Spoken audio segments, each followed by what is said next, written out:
Aminin, Paulo, walang bukang bibig kundi si Kimi. In love na nga ba?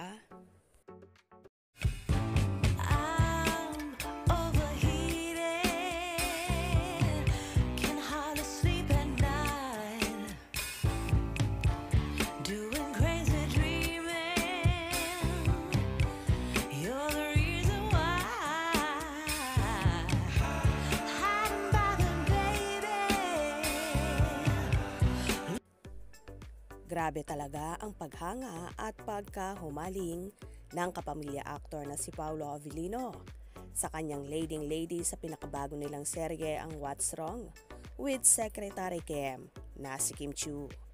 Sa naging MediaCon ang pelikula nila ni Kylie Versosa na Elevator.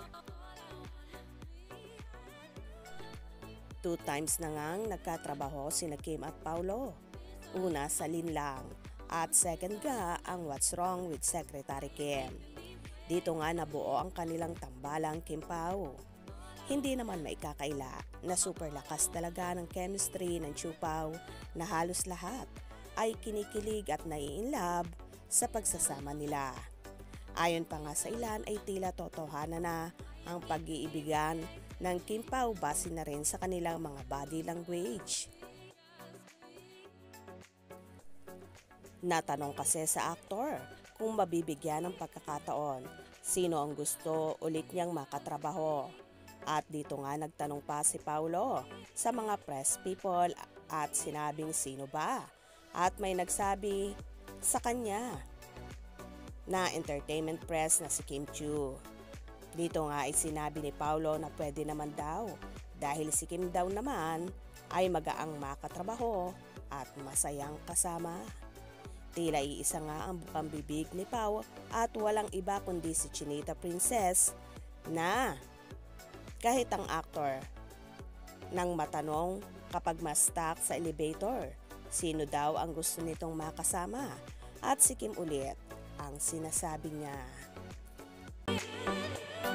Hindi naman hindi ko maarte sa katrabaho basta may disiplina lang po sa set. Sino ba? Mga pwede. Si Kim na naman.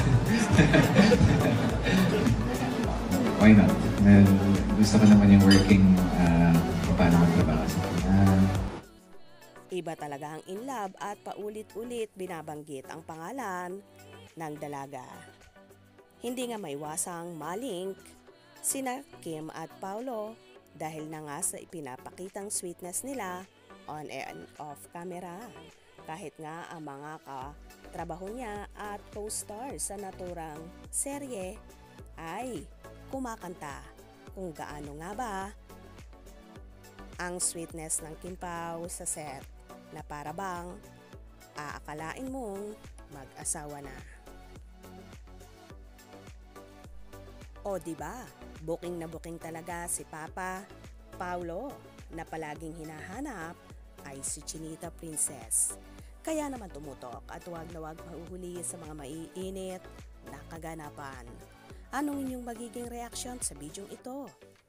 Comment below.